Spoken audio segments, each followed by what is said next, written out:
성경 말씀 다 같이 보도록 하겠습니다. 시편 122편 6절의 말씀입니다. 성경 말씀은 시편 122편 6절의 말씀입니다. 시편 122편 6절의 말씀입니다. 예, 우리 같이 한 목소리로 읽도록 하겠습니다. 같이 읽겠습니다. 예루살렘을 위하여 평안을 구하라. 예루살렘을 사랑하는 자는 형통하리로다. 아멘. 할렐루야.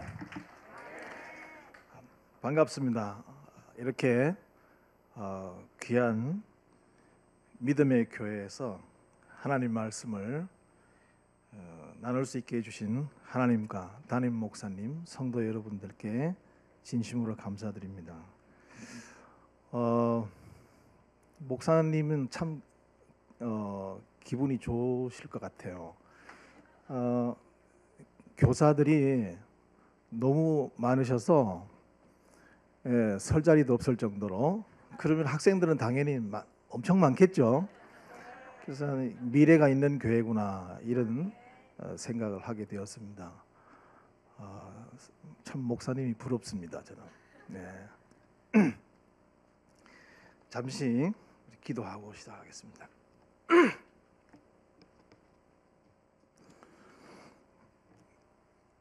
거룩하신 하나님, 오늘 이 시간 우리는 지금도 살아계셔서 우리에게 은혜와 기적과 복을 베풀어 주시는 하나님을 증거하면서 은혜를 함께 나누려고 합니다. 오직 살아계신 하나님만이 홀로 영광 받아 주옵소서.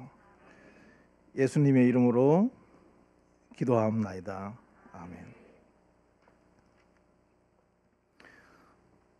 제가 태어나기 전 어머님께서 첫 열매는 하나님께 바치겠다고 서원 기도를 했습니다. 제가 3남 2녀 중에 장남이에요. 그래서 아버지도 장남이고, 그래서 그 말씀을 듣고 중학교 때부터 내가 목사가 돼서 선교사로 나가야 되겠다. 구체적으로 중국 선교사를 나가야 되겠다고 생각을 하고요. 대학 4학년 때 마지막 학기 때 중국어 수업을 들은 적이 있습니다. 뚜렷한 목표가 있었기 때문에 그랬는지 몰라도 그때 기억에 A+를 맞았었어요. 중국어. 그래서 그 덕택에 이스라엘에서 중국 사람들이 꽤 있어요. 중국 사람들을 만나면은 그때 배웠던 그 중국어를 몇 마디씩 하면서 옛 추억을 떠올리곤 했습니다. 그 지금부터 한 30여 년 전이죠. 1985년도 12월쯤에 이제 그 부산에 있는 고신대가 있습니다. 제가 이제 고신 출신인데요. 고신대 신대원 헬라어 계절학기를 이제 끝내고, 거기는 이제 계절학기를 끝내고 그 다음에 입학시험을 치러요. 그래서 입학시험을 치고 이제 핑크색 합격증을 받아들고 기분 좋아서 이제 입학식을 기다리고 있는 도중에 갑자기 아버님이 편찮아 오셨어요. 그래서 입학금을 준비해 놓은 돈이 갑작스럽게 이제 그쪽으로 다 쏠리게 되었습니다. 그래서 하나님이 지금은 아닌갑다, 제 혼자 판단해. 그래서 이제 아버님한테 얘기하고, 지금은 아니니까 나중에 내가 신학을 하겠습니다 하고는 이제 서울로 상경을 하게 됩니다. 그래서 이제 상경을 해서, 제가 이제 전공이 또 영어인데 제 친구들은 다 지금 영어 선생을 하고 있어요. 중고등학교에서 거의 4대니까. 그런데 저는 이제 아버님께 그렇게 말씀드리고 올라와서 외국인 회사에 입사를 하게 되었어요. 한 3년 정도 하다가 그 공장이 부산에 있었는데 뭐가 이 코스트가 안 맞는지 다 중국으로 옮겨 버렸어요. 그러는 바람에 자동으로 실직을 하게 됐습니다. 그래서 집에서 이렇게 동아일보를 이렇게 보다 보니까 학원에 강사 자리가 강사를 찾는다고 해가지고 안양에 있는 제1학원이라고 하는 검정고시 학원에 영어 강사로 들어가게 되었습니다. 먹고 살아야 되니까요. 그래서 이제 그 한 6년 정도를 하다가 우연히 수학 선생님하고 저하고 저는 영어를 맡았으니까 학원을 같이 인수를 하게 됩니다. 그렇게 해서 이제 검정고시 학원에 몸을 담고 건 25년 가까이 한 우물만 팠었죠. 그러다가 이제 뜻이 있어서 서울에 있는 온누리 교회에 평신도 선교사 훈련이 있습니다. Y 미션이라고 거기서 이제 평신도 선교사 훈련을 받고 그리고 이제 나는 이제 앞으로 옛날 하나님과의 그 약속 서원했던 것을 지키기 위해서 나는 이제 더 여기서 만약에 약속을 안 지키면 엄청 두드리 맞을 것 같은 느낌이 들었어요. 그래서 맞기 전에 순종하자. 그래서 만 50이 되는 2010년도 6월 달에 이제 이스라엘로 이제 떠나게 됩니다.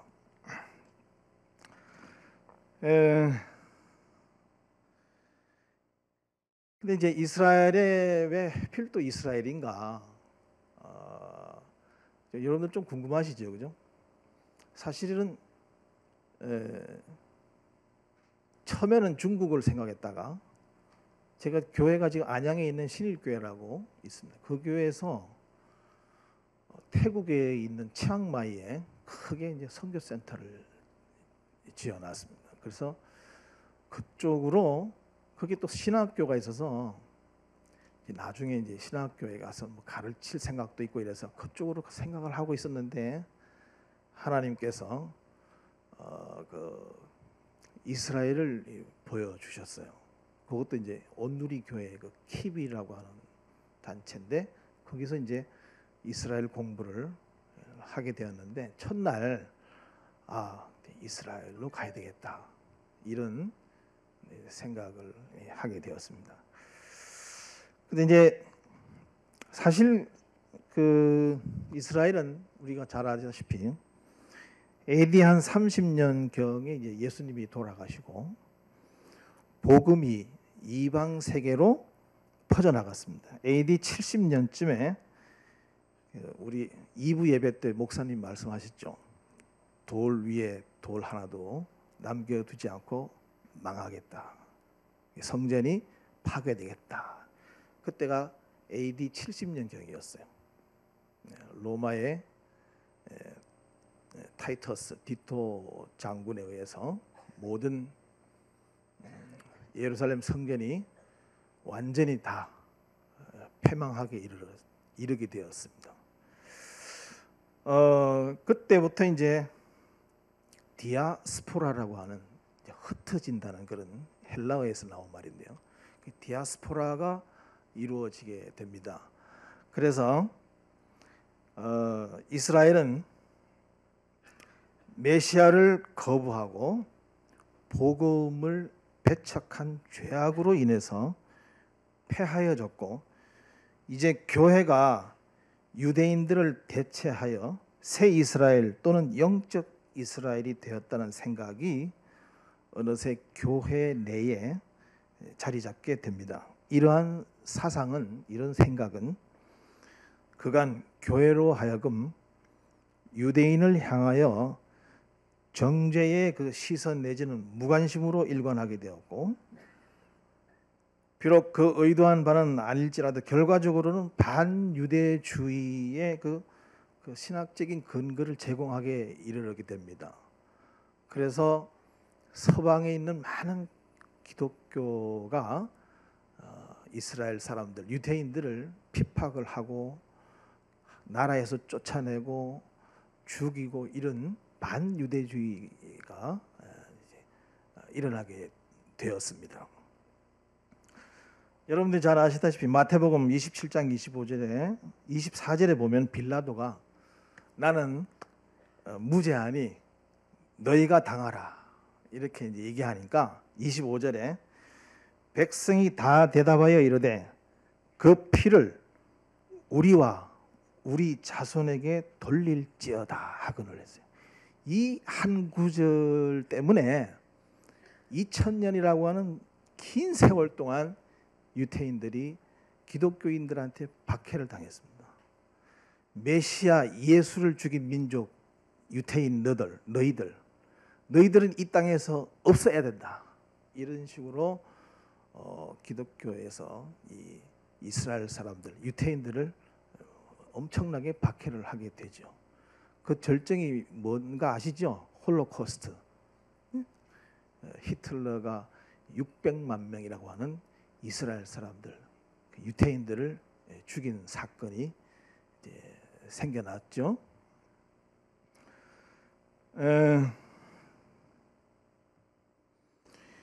자, 근데 그러면 이 이스라엘의 선교는 왜 필요한가?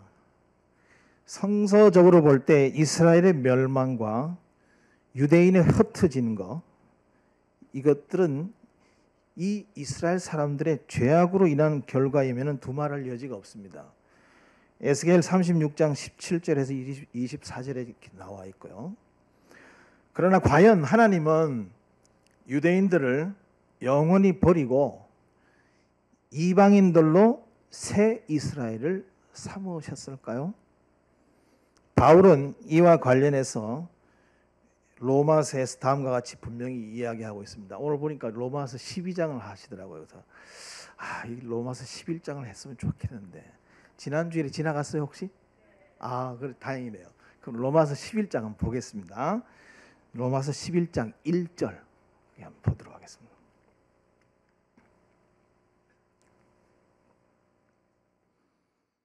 로마서 11장 1절은 이제 사도 바울이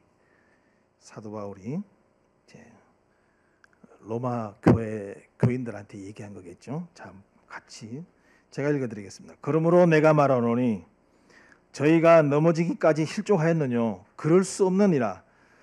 저희의 넘어짐으로 구원이 이방인에게 이르러 이스라엘로 시기나게 함이라 해놨습니다.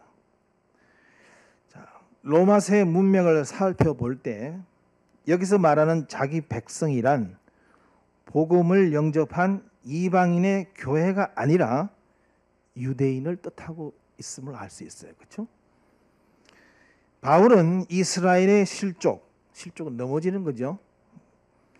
논의하면서 하나님께서 이제 이방 교회를 자기 백성, 즉 새 이스라엘로 삼으셨다고 하지 아니하고 있습니다. 저희의 넘어짐, 즉 유대인의 실족이죠. 이 유대인의 넘어짐이 그 다음에 세상의 부요함, 즉 이방 교회의 부흥을 뜻하는데요. 등의 표현을 통해 명백히 유대인으로 이루어진 이스라엘과 이방 교회를 구분하고 있습니다. 이스라엘은 넘어졌고 구원이 이방에 이르게 되었으나 이것은 영원한 실족이 아니며 하나님께서는 자기 백성을 결코 버리지 않으셨다는 이야기를 하고 있습니다. 그래서 이제 2010년도 6월 달쯤에 아까 말씀드린 대로 공부와 이스라엘 선교 두 마리를 토끼를 잡기 위해서 교회와 가족을 남겨두고 이스라엘로 날아간 지 예루살렘으로 간 지 지금 5년이 막 지나가고 있는 중입니다. 사실 뭐 선교사로서 또는 신학에 입문한 사람으로서는 왕초보거든요. 아직까지 제가요. 왕초보인데 그 이스라엘에서 공부를 하면서 좋았던 거는 제가 사실 믿음이 좀 부족했거든요. 성경이 정말 하나님의 말씀이 맞는가? 지금 모태 신앙인데도 이렇게 성경을 읽다가 이해 안 되는 부분들도 많았거든요. 근데 이스라엘에서 공부하면서 좋았던 거는 뭐냐면 성경에 나오는 지명, 사건 이런 것들을 일일이 이렇게 꽤 맞추면서 공부할 수 있었어요. 그래서 성경이 진짜 하나님의 말씀 맞구나. BC 한 700여 년, 8세기 정도죠. 그때 히스기야가 아수르의 침공을 막기 위해서 이 예루살렘 성 안에 마실 물이 필요했거든요. 그럼 그 사람들이 쳐들어왔을 때 이 예루살렘 성 안에 있는 물을 어떻게 공급을 받아야 될 건가 생각해서 바깥에서 한 500m 이상 터널을 팠습니다. 그게 성경에 나와요, 정말로. 그래서 나는 깜짝 놀래고, 야, 이게 2700년 전의 이야기인데, 그게 성경에 나오더라고요. 그래서 나는, 야, 이 성경이 정말 맞구나. 그래서 그 히스기야 터널이라고 그러는데요. 히스기야 터널을 이렇게 이제 후라시를 켜고 다른 사람들과 같이 이렇게 통과한 적이 있습니다. 야, 물이 이 터널을 통해서 바깥에서 예루살렘 성으로 들어오는구나. 그걸 보고 얼마나 깜짝 놀랐는지. 그 외에도 뭐 베들레헴이 있고요, 부엘세바가 있고 헤브론이 있고 세겜 땅이 있고요. 그렇게 성경에 나오는 모든 지명들이 이스라엘이 다 있는 거예요. 그래서 야, 성경이 정말로 진짜 하나님 말씀하고 딱 맞는구나. 그런 진짜 눈으로 보고 또 더 한층 그 믿음을 갖게 되었던 것이 이스라엘에서 공부가 됐는데요. 예루살렘에 도착하자마자, 그리고 예루살렘에 대해서 예루살렘은 어떤가 한번 영상을 보겠는데요. 제일 처음에 그 흰놈의 골짜기라고 있어요.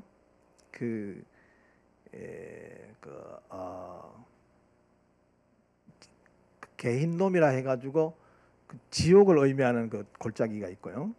그 다음에 이제 기드론 계곡이 있고, 기드론 계곡 바로 옆에 이제 예루살렘 성전이 있습니다. 예루살렘 성전터가 있는데 지금은 모스크, 이슬람 사원이 있어요. 황금 사원이. 그 노랗게 보이는 황금 사원을 여러분들이 보시면 저게 저 자리가 예루살렘 성전 자리구나 생각하시면 되고요. 그다음에 두 번째가 이제 그 세계에서 가장 오래된 히브리어 성경이 발굴된 쿰난이라고 하는 그 지역에 동굴이 있는데 그 동굴도 한번 보시겠습니다. 그다음에 세 번째는 우리 아까 2부 예배 때 우리 목사님 말씀 설명하신 그 다윗이 도시락을 싸들고 형들을 만나러 쫄랑쫄랑 갔던 엘라 골짜기가 있어요. 그러니까 그 큰 장수 이름이 뭐죠? 골리앗과 싸웠던 그 장소, 세 장소를 한번 보시도록 하겠습니다. 동영상으로. 자,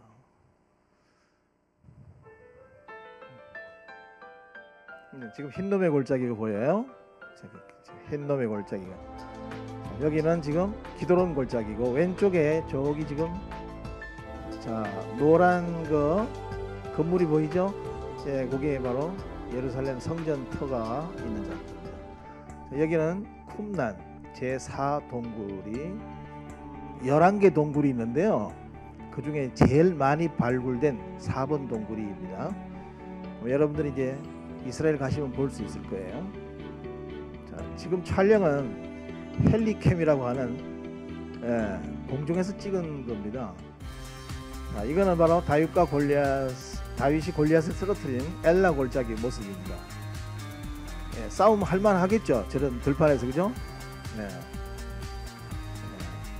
그다음에 이거는 이제 블레셋이 퇴각한 방향이 저쪽으로 도망간 그게 되겠습니다.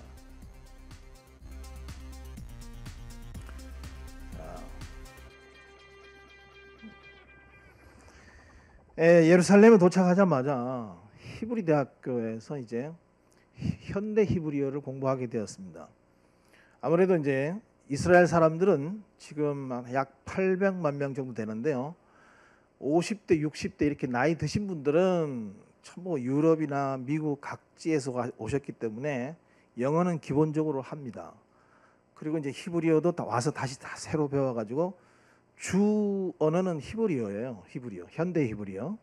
성서 히브리어하고 조금은 다른데 다 어원은 다 거의 비슷합니다. 성서 히브리어나 현대 히브리어나.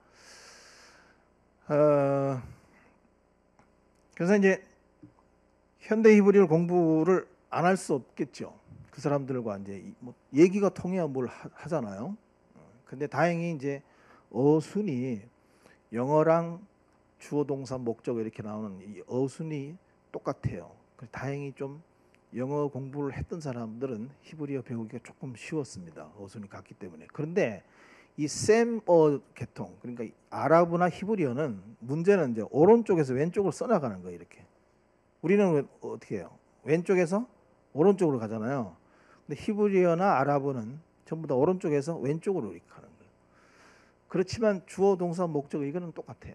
이거 저기 오형식 같은 영어 문법하고 똑같기 때문에 그거는 조금 쉬웠는데요. 문제는 뭐냐면 이 히브리어를 그 히브리 대학교 선생님들이 영어로 가르치면 좀 좋겠는데요.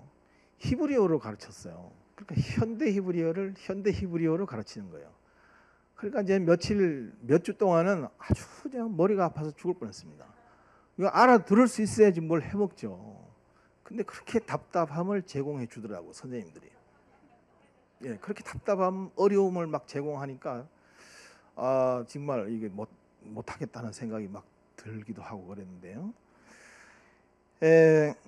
그래서 이제 그 히브리어 공부를 시작으로 히브리 대학교 이제 기숙사를 배정받아 가지고 이제 이스라엘 생활이 시작이 됐는데 저는 뭐 한국의 대학의 그 기숙사는 주로 밥을 주잖아요, 거의 그죠? 줄 알고 그냥 당연히 주겠지 하고 그냥 들어갔는데 웬걸요, 그냥 밥은 자기가 다 해 먹어야 돼요. 그래서 갑자기 뭐 솥도 없고 냄비도 없고 그래서 참 그 처음에 그걸 좀 더 자세히 읽어봤어야 되는데 자세한 걸 내가 좀 그냥 간과해 버리는 바람에 그래서 이제 사람들끼리 이제 모여서 이제 그 냄비라든가 각종 그 쿠킹 할 수 있는 이제 물건들을 사러 가게 되었었는데요. 그래서 밥은 각자가 이렇게 해먹는 그런 자취를 하도록 되어 있었고, 냄비로 밥을 해먹으면서 그리고 양배추로 김치를 이제 비슷하게 만들어 먹어야 했고요. 배추가 잘 없어요. 배추가 없어서 양배추로 그냥 이렇게. 빨래도 이제 내가 해야 됐고, 그다음에 가끔 다리미질을 할 경우가 있었는데, 근데 바닥이 평평한 이 국 끓이는 그 냄비가 있었습니다. 그것에 국을 끓이다가 말고 중간에 그거 들고 와가지고 이제 다림질을 하는 거예요. 이렇게 아주 좋더라고요. 다림미를 사기엔 좀 그렇고 이래서 자주 쓰는 것도 아니고 이래서 그런 또 하나님 지혜를 주시더라고요. 그래서 모든 것을 혼자 하다 보니까 그 아내의 빈자리가 얼마나 큰지 그때서야 알았어요.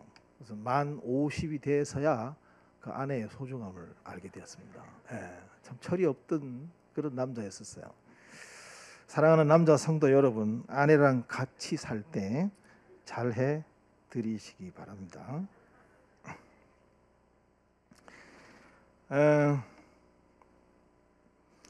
그래서 이제 학교에 이제 가게 되겠죠. 젊은 학생들과 히브리를 배우는데 주로 미국에 살면서 미국 대학을 다니던 유대인 후손들이 히브리 대학에 방학을 이용해서 많이 자기 모국어로 공부하러 많이 왔어요. 그리고 이제 그 언어뿐만 아니라 주말이면 학교에서 저렴하게 마련한 그런 이제 차를 타고 키부츠라든가 모샤브라든지 회당 이런 데를 돌아다니면서 이렇게 체험을 시켜주는 그런 프로그램도 있었고요. 그런데 참여하면서 이제 많은 것을 체험을 하게 되었습니다. 그런데 이제 주중은 이제 거기는 일요일이 이제 월요일이에요. 일요일이. 그러니까 대개 그 다른 나라들은 거의 일요일 날은 쉬잖아요. 그 이스라엘은 일요일이 월요일이라서 모든 관공서가 일요일부터 시작합니다. 일, 월, 화, 수, 목까지. 그다음에 금, 토는 쉬게 되고요. 그래서 금요일 오후부터는 이스라엘의 예루살렘은 버스라든가 트램 이런 지하철 같은 것이 이제 다 끊겨요. 그래서 꼼짝없이 토요일 날은 정말로 안식일다운 안식을 할 수밖에 없습니다. 움직일 수가 없으니까요, 집에서. 그래서 이제 우리 한인교회는 그 금요일 오후 2시에 이제 예배를 드리거든요. 그때까지는 이제 차가 있으니까. 그래서 이제 토요일은 정말로 집에서 진짜 안식일다운 안식일을 보냅니다. 그래서 제가 제일 좋은 것이 마음에 드는 게 그건 것 같아요, 이스라엘에서요. 그런데 이제 며칠 동안 그렇게 전부 다 히브리어로 배우니까 어쩌다가 영어로 설명해 줄 땐 영어가 그렇게 반가울 수가 없어요. 그래서 참 영어로 설명해 줄 때 너무 좋더라고요. 다행히 이제 그 단어를 정리해 놓은 것이 한 매 과마다 과 끝에 이제 단어 정리가 되어 있는데 그 히브리어는 다 밑에 설명을 영어로 해줘서 그나마 단어 외우는 데는 그렇게 어려움이 없었습니다. 자, 그래서 상당히 그 참 힘든 생각을 했었는데 그럴 때마다 기도하면서 옛날에 그 군 복무할 때를 떠올리곤 했습니다. 제가 제5공수 특전여단 출신이거든요. 키가 이렇게 뭐 아담해도 공수부대 출신이에요. 그래서 조금만 더 일찍 군대 갔으면 아마 광주 사태에 투입될 뻔했던 그런 경험이 있었는데요. 정말 어렵게 군 생활을 한 것을 생각하면 이거는 아무것도 아니다. 경상도 말로 포시랍다. 이런 생각을 하게 되었습니다. 그래서 다시 용기를 내고 했는데요. 자, 이 모든 것을 생각해 보면 저를 이렇게 준비를 많이 시키셨구나 하나님께서 그런 생각을 하게 되었습니다. 한편 좀 좋았던 점은 이 젊은 학생들과 공부했던 것이 좀 좋았습니다. 질문하면 잘 받아주고요. 그다음 예쁜 여학생에게는 알고 있지만 일부러 질문도 하고, 이렇게 이제 재미있게 지내려고 애를 쓰기도 했습니다. 미국과 호주, 유럽 각지에서 온 학생들이 많기 때문에 말도 다양하고요. 생김새도 가지각색이어서 여러 말을 이제 배울 수 있어서 좋았습니다. 물론 이제 뭐 인사 정도 이런 것들 이제 배우면서 좀 즐거움도 찾기도 했습니다. 외로움만 있었던 건 아니에요. 학기 중에 주 3일 정도는 이제 빡세게 공부하고 수업이 없는 날은 한국문화원에 이스라엘 예루살렘 주재 한국문화원에 가서 유대인들에게 한글을 가르치기 시작했습니다. 그 유대인들이 이제 그 한글을 엄청 배우기를 원하는데 알고 보니까 거기도 한국 드라마를 되게 좋아하더라고요. 그래서 그게 정말로 선교에 진짜 큰 그 역할을 하는 것을 느꼈어요. 한국 영화, 한국 드라마, K-팝 그 노래 이런 것들인데요. 그래서 이 한국어 배우러는 유태인들이 많이 있습니다. 우리 한번 작년 2014년도 마지막 한글반 이제 그 재롱잔치 했던 게 있는데 짤막하게 조금 보겠습니다. 4분짜리인데요. 줄여서 그냥 한 50초로 줄였습니다. 다 같이 한번 보도록 하겠습니다.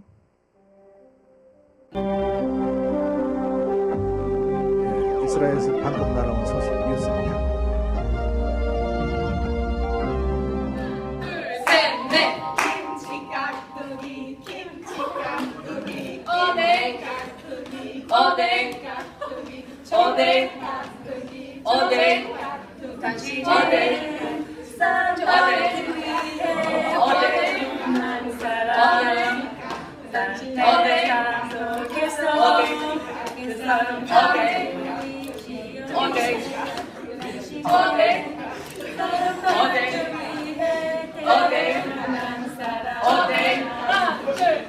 지금도 그 사랑 받고 있지요.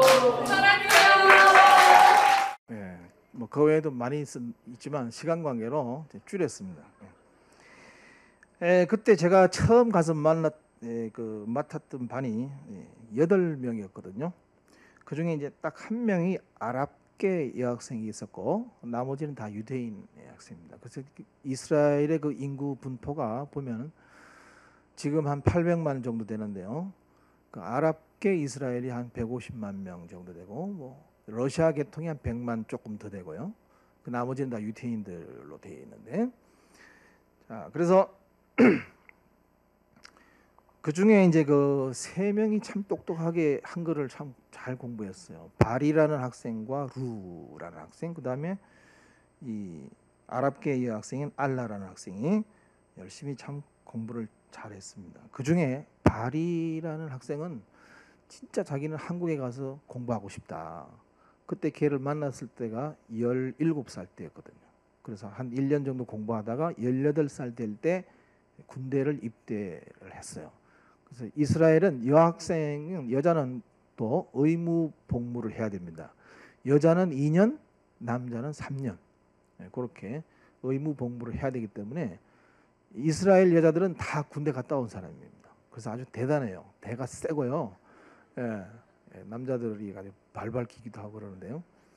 그렇게 해서 얘가 이제 바리가 2년 동안 군대를 갔다 오고 그리고 나서 다시 한국 공부하려고 한국문화원에 오니까 걔를 가르칠 수 있는 반이 높은 반인데 높은 반이 없어요. 그래가지고 할 수 없이 야 그러면 한국 사람들이 많이 모이는 그 샬롬 교회가 있는데 샬롬 교회를 한번 가자.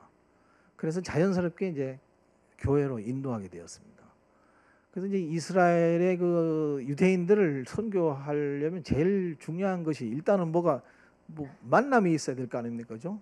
접촉점을 찾아야 되는데 아무리 뭐 이렇게 전도지 나눠주는 것은 별로 소용도 없고 또 법으로 또 금지되어 있어요. 공적으로 이렇게 전도하는 걸 못하게 되어 있어요. 종교의 자유는 있지만 그래서 이제 선교사들이 상당히 힘들어하는 것 중에 하나가 그건데요. 그리고 저는 다행히 2가지를 하는데 하나는 여기 문화원 사역. 그래서 한글을 가르치면서 자연스럽게 만남이 이루어지고 또 바둑도 걔네들이 좀 원해요. 그래서 바둑도 도와주면서 같이 이렇게 만남을 갖게 됩니다.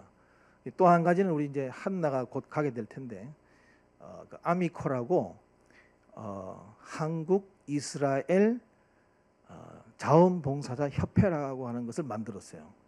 우리 한국인 목사님이. 그래서 그 협회를 통해서 장애인들을 도와주는 그런 봉사 활동을 합니다.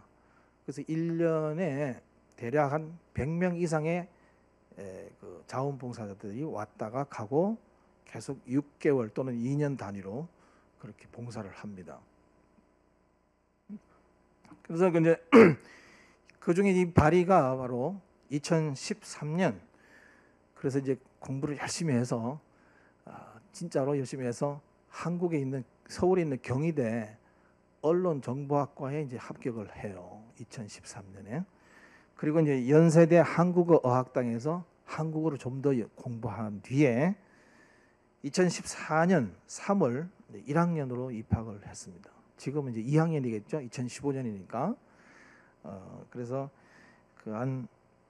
지금 어떤 모 장로님의 도움으로 그 장로님 집에서 한 6개월을 무료로 숙식을 제공하고 그다음에 성경도 가르치고 교회도 다 데리고 다니고 이랬던 그 바리가 어느 날 이제 지가 혼자서 이제 독립을 해야 되니까 그래서 저한테 연락이 오기를 학비와 생활비 마련한다고 생선 파는 그 알바를 한다고 그러더라고요.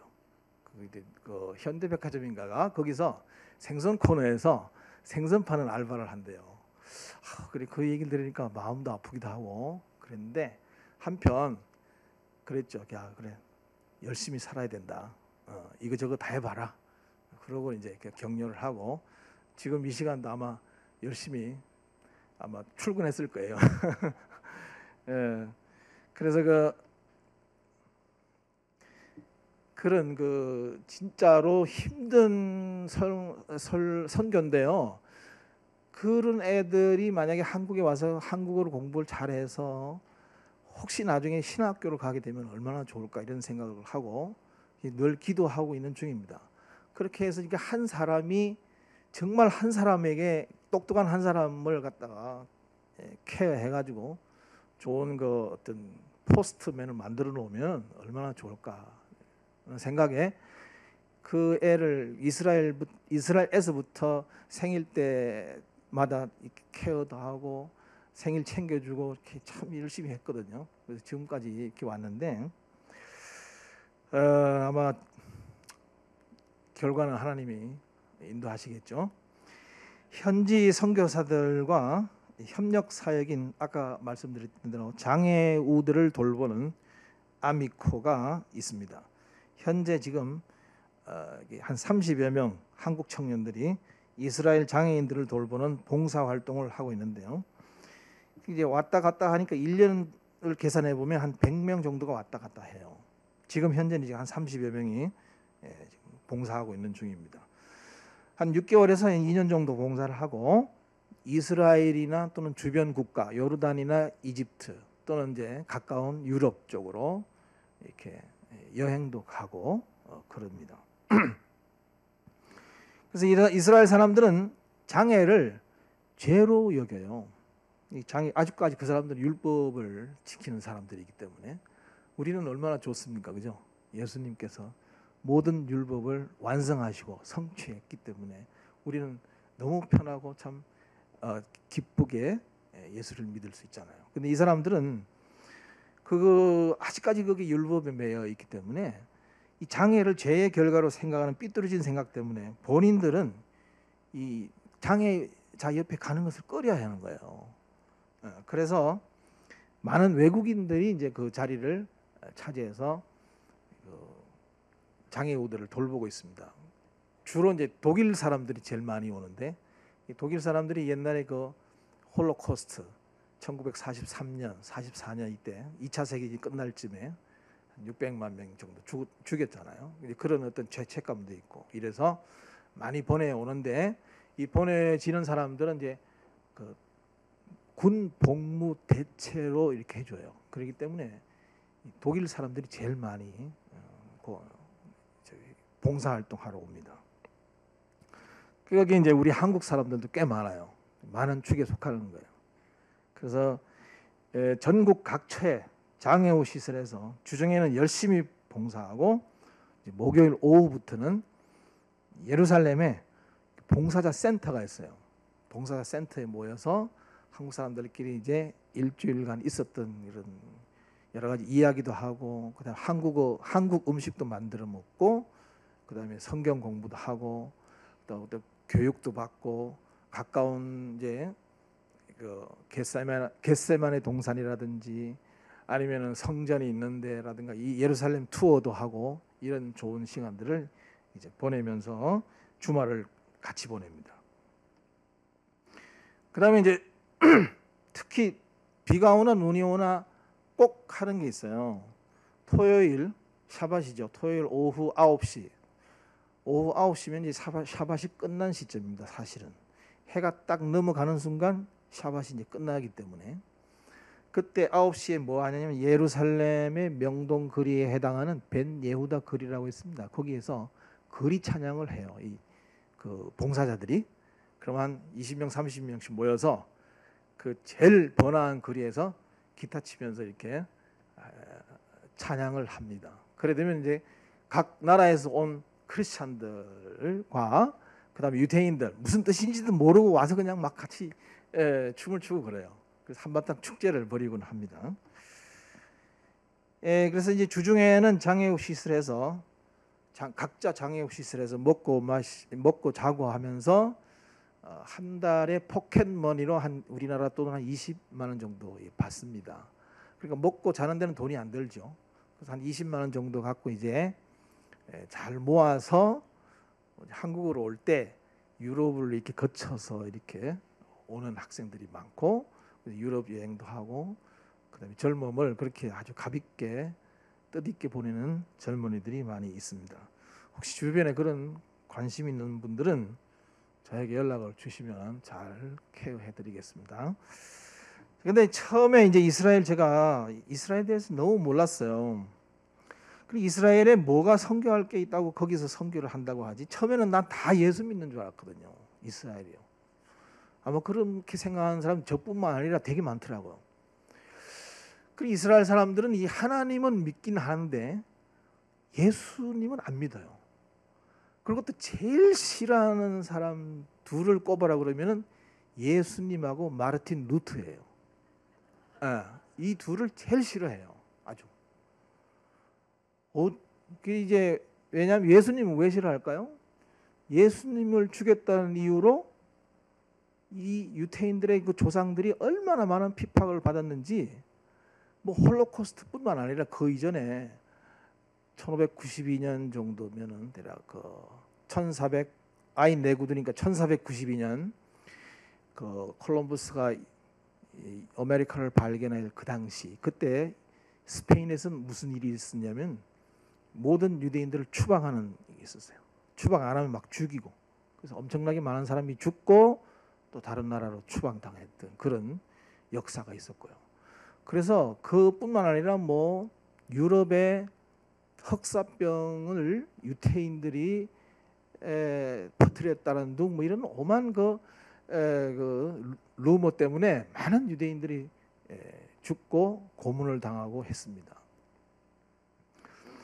그런데 그래서 이제 그 이스라엘에 지금 뭐가 이렇게 선교할 게 있냐고 이렇게 생각을 해보니까 나중에 알고 보니까 그래서 이 예수와 루트를 이제 그 제일 싫어한다고 그랬잖아요. 그 루트는 왜 싫어했느냐면은 이 히틀러라는 사람이 루트의 영향을 가장 많이 받았어요. 히틀러도 크리스천이라고 그러잖아요.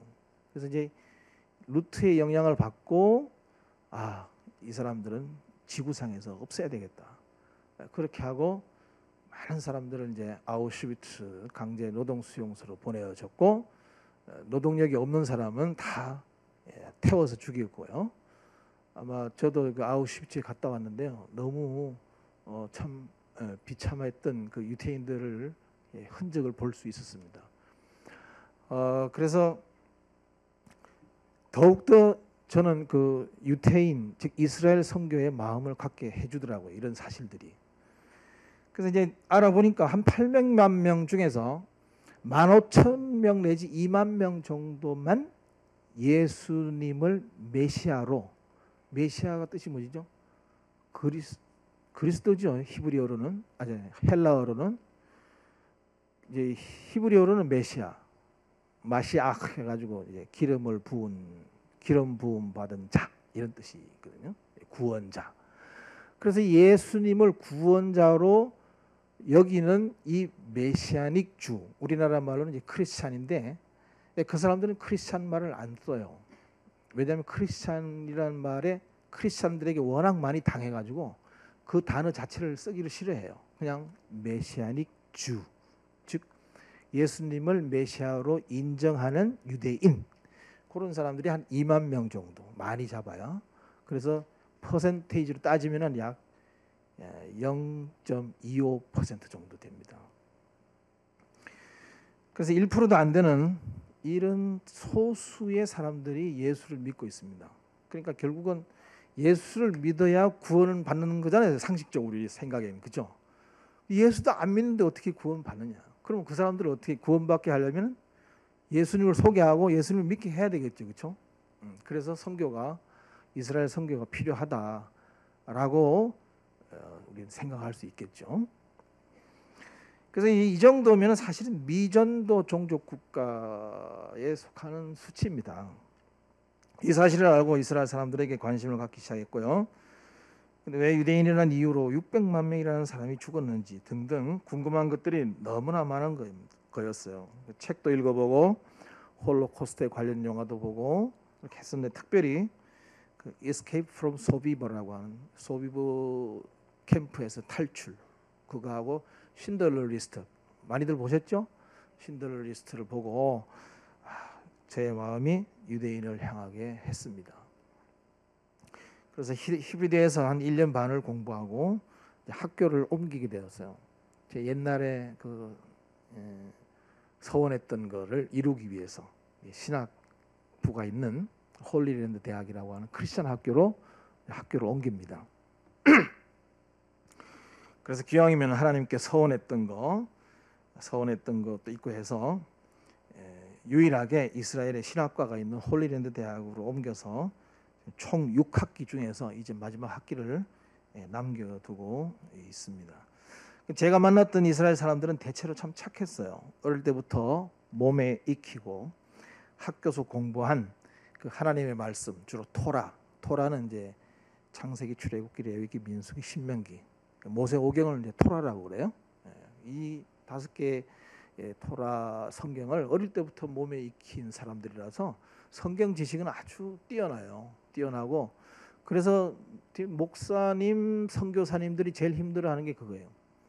그 가서 성경을 전하기도 그렇고 또 목사 공부하느라고 또 다른데 눈 못 팔았기 때문에 뭐 다른 기술도 별로 없고 그렇죠.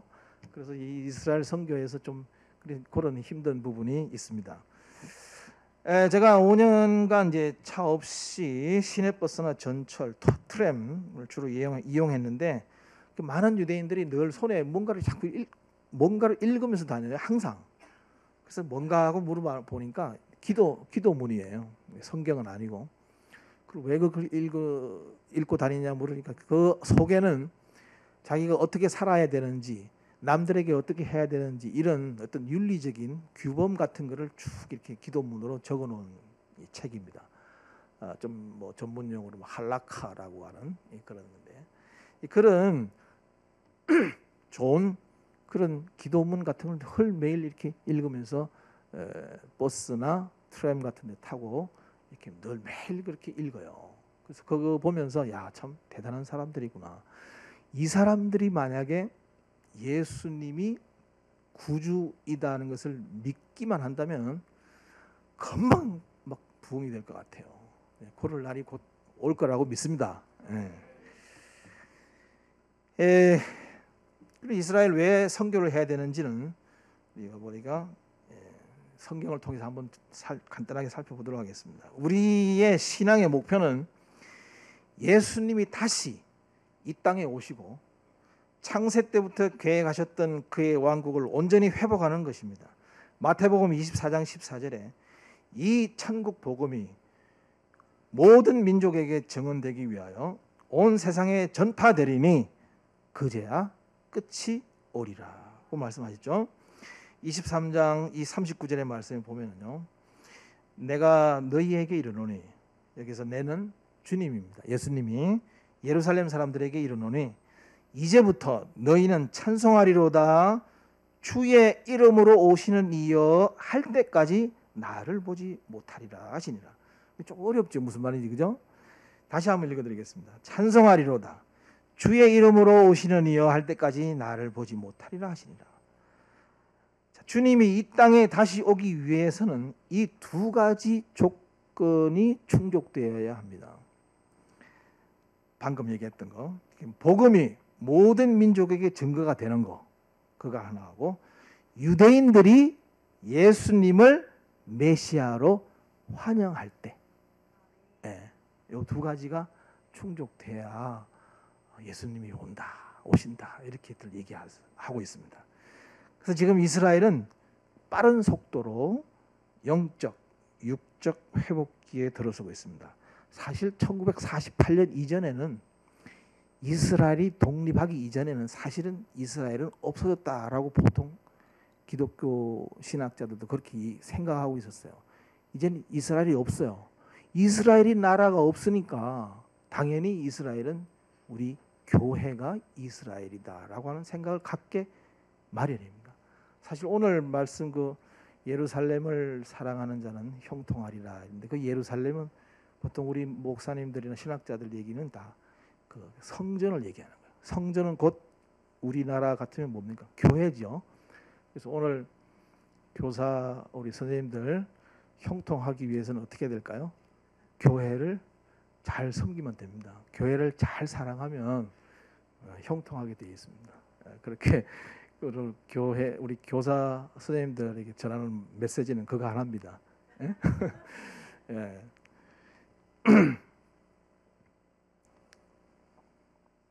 자, 이제 결론으로 말씀을 맺도록 하겠습니다. 예수 그리스도의 십자가를 믿는 믿음이면 충분합니다.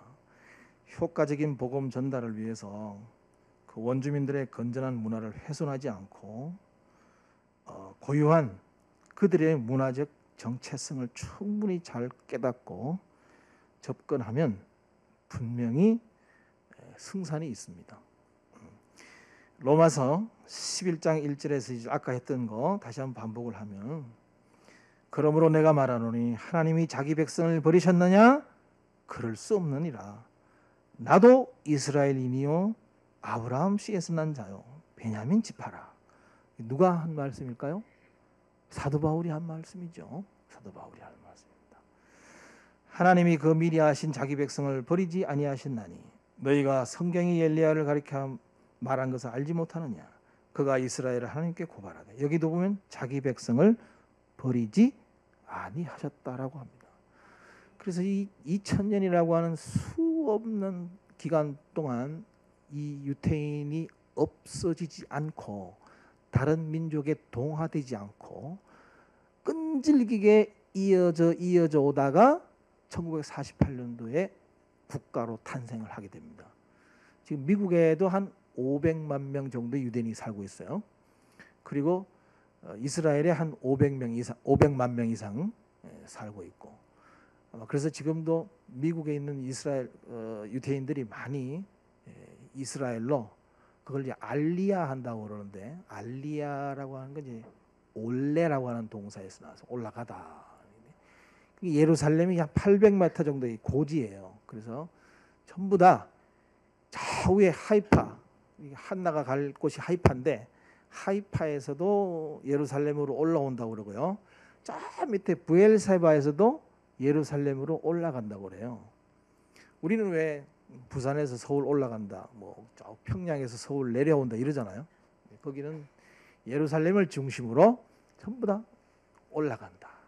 그래서 그걸 이제 알리아라고 그러는데 영어로 하면 immigration, 그러니까 뭐 이민이죠, 이민.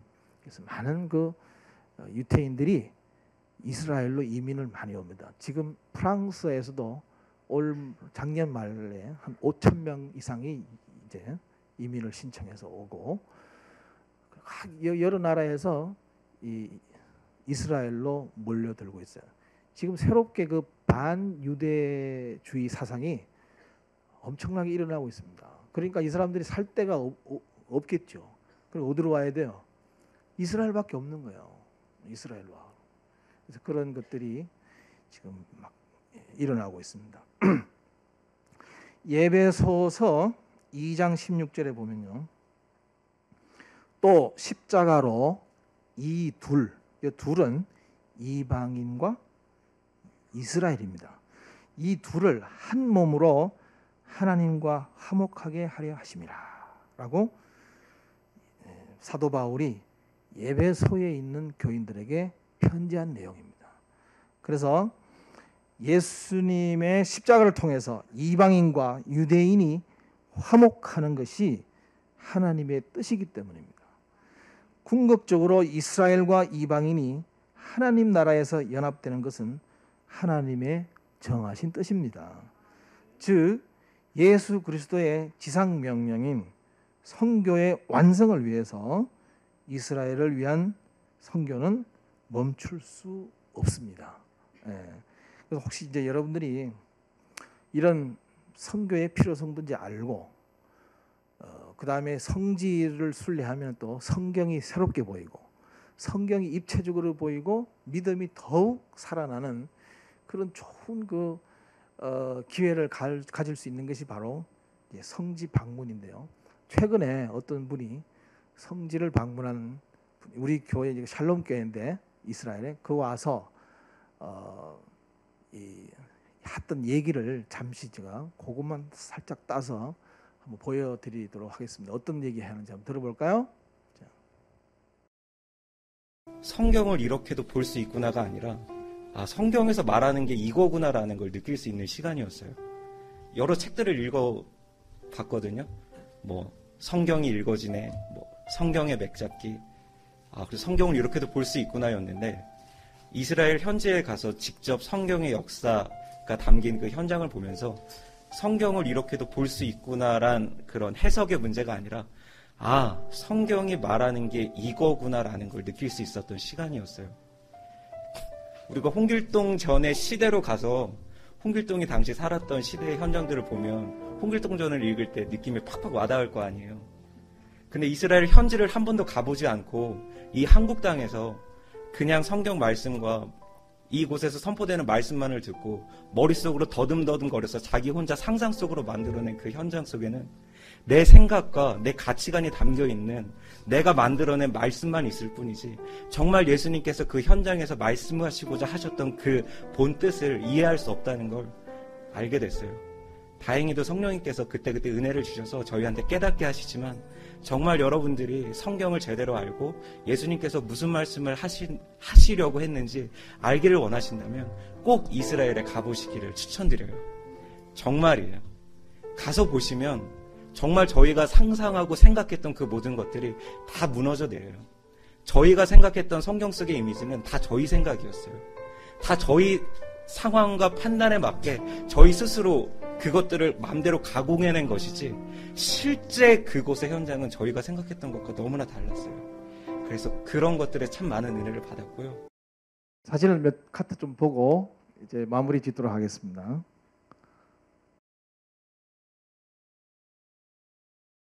제가 처음 맡은 반인데요. 한국문화원에서 둘, 넷, 여섯, 7명이죠. 그날 한 명이 결석했어요. 근데 이제 왼쪽에서 네 번째가 지금 경희대 다니고 있는 발이라는 학생이고요. 아마 잘 되기를 기도하고 있습니다. 늘. 그다음에 걔가 군 복무하던 시절입니다. 자, 오른쪽에 이제 축 늘어진 건 총이죠. 네, 총이고. 왠지 좀 당나라 군대 같기도 한데 그래도 이 이스라엘 군대가 세계 최강인 거 아시죠? 네, 대단합니다. 근데 그 스승의 날 5월 15일 날인가 스승의 날 기숙사로 찾아왔어요. 제가 이제 한 6개월 한 학기를 정도 가르쳤거든요. 그런 게 가르치면서 스승의 날도 가르쳤어요. 스승의 날 되면 좀 와라. 그다음에 왼쪽에가 루라는 학생인데요. 거기 여수 엑스포 때 한국에 한 8개월 정도 왔었습니다. 바둑을 좋아하는 유대인들인데요. 그래서 이제 2명을 앉혀놓고 이 바둑이 좋은 게 뭐 내 혼자 10명도 이렇게 같이 둘 수 있으니까 그런 또 좋은 점이 있는데요. 제가는 이제 2주일에 한 번 정도 이렇게 가르치고 있습니다.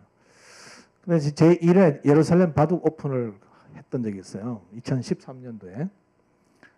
그다음에 이제 좀 있으면 4월 달에 패스오버, 그러니까 패삭 때, 6월절 때 2회가 하도록 2회가 지금 계획이 되어 있습니다. 여기 군인이죠? 군인이 휴가 나와서 한번 바둑 들어온 것 같아요. 자, 오른쪽이 이제 한국문화원 원장님이시고요. 그다음에 우리 아들도 이제 한 6개월 봉사하러 왔었습니다. 이스라엘에. 그래서 이제 그다음에 이제 봉사 끝나면 환송 예배도 샬롬 교회에서 이제 드리고 그다음에 이제 한국 봉사자 센터에 유대인들이 와서 이제 그 한국인들이 고생한다고 자기네들이 정상인 우리들에게 봉사하는 거예요. 장애인들 옆에 안 가고 한국 봉사자들에게 봉사하는 유대인들입니다. 가위바위보에서 지면 설거지를 하게 돼 있고요. 센터에서. 여기 이제 2002년도에 히브리대 그 식당 구내 식당 폭발 사고가 있었습니다. 아랍계 계통의 아랍인이 폭발을 해가지고 폭약을 설치해서 한 10몇 명이 죽고 한국인 목사님 3명이 다쳤는데요. 그 중에 한 분이 오른쪽에 계시는 분이에요. 그래서 지금은 이스라엘 선교를 위해서 열심히 뛰고 있습니다. 위에는 이제 히브리대 학생증이고요. 밑에는 국제 학생증입니다. 왼쪽이 발이고 오른쪽이 어거스틴인데 이 어거스틴은 스페인에서 알리아한 유대인인데요. 한국말 아주 잘해요. 아주 얘도 좀 가능성이 많이 있는 학생입니다. 사역자들이 이제 추석을 보내는 장면이고요. 그다음에 이제 그 회복이라는 영화 혹시 본 적 있어요? 회복 이스라엘에 관련된 영화인데요. 그 세 번째 영화 제3성전이라는 영화를 끝내고 촬영을 끝내고 이스라엘 선교사님들을 만나기 위해서 왔던 아주 그 유명합니다. 김종철 감독이 알고 보면요. 그다음에 많은 유대인들을 구해 주었던 그 신들러 아시죠? 신들러 리스트 아까 영화 보셨다고 그랬잖아요. 신들러 묘가 예루살렘에 있어요. 이게 오스카 신들러의 묘입니다. 지금쯤 이제 이스라엘에 가면 이런 꽃들을 볼 수 있습니다. 신약에도 보면 들의 백합화를 보라 뭐 이런 예수님 말씀이 나오는데 저 빨간 꽃들은 주로 아네모네가 되겠습니다. 로뎀나무 밑에서 엘리야 우리 형님을 생각하며 찍었습니다. 로뎀나무가 저렇게 생겼어요. 로뎀나무. 그리고 꽤 큰 로뎀나무에 좀 큰 로뎀나무 축에 속하는 나무입니다. 대개 로뎀나무 좀 작아요. 많이 작은데 주로 광야에 많이 자라고 있습니다. 예루살렘도 이렇게 날씨가 아주 그 변덕스러울 정도로 강풍도 오기도 하고요. 그다음에 2013년 겨울에 폭설이 왔습니다. 아주 그래서 나무들이 다 찢어지고 갈라지고 했던 그런 기억이 있고요. 눈에 가지가 찢어진 나무들입니다. 그다음에 이제 국제 예술공예품 전시회가 매년 있는데 한국문화원에서 한국을 대표해서 늘 출전하고 있습니다. MDB 수업 중에 쿰난 1번 동굴 견학한 사실이고요. 이거는 이제 이스라엘로 이민 온 분들이 늦게 이민한 분들이 히브리어를 배우는 장면이 되겠습니다.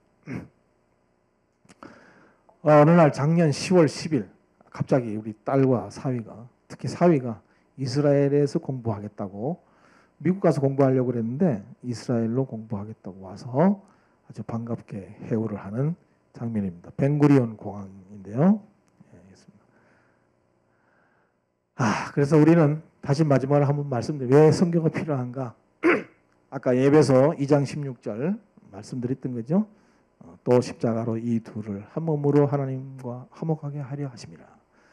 그래서 이방인 여러분과 우리 유대인들은 모두 그리스도를 말미암아 같은 성령을 받아 아버지께로 가까이 나아가게 되었습니다. 이것도 마찬가지로 사도 바울이 얘기했던 말씀이죠. 예수님의 십자가를 통해서 이방인과 유대인이 화목하는 것이 하나님의 뜻이기 때문입니다.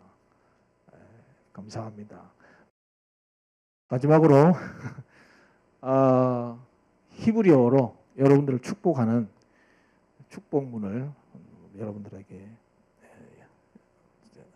읊어 드리겠습니다. 여러분들 제사장 축복문 아시죠? 혹시 민수기 6.25를 펴세요. 6.25 민수기 6장 25절 앞뒤로 한 절씩 플러스하면 뭐가 됩니까? 민수기 6장 24절에서 26절입니다. 예바레카 아도나이 베이시므레카 야엘 아도나이 파나브 엘레이카 이샤 아도나이 파나브 엘레이카 베야심레카 샬롬 그랬어요. 그게 24절에서 26절까지 히브리어예요. 자, 여러분들 한번 한국말로 한번 읽어보겠습니다. 시작.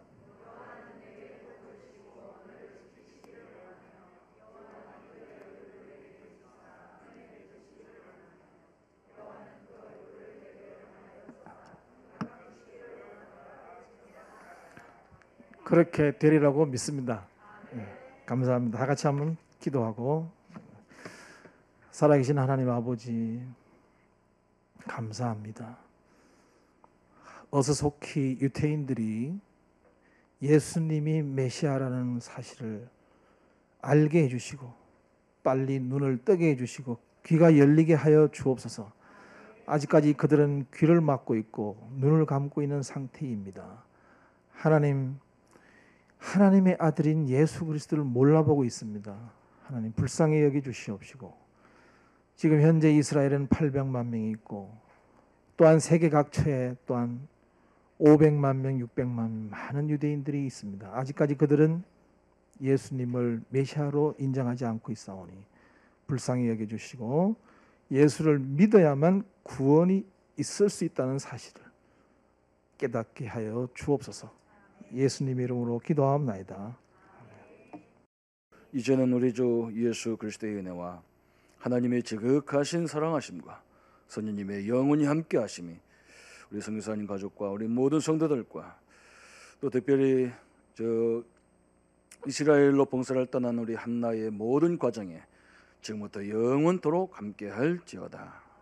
아멘.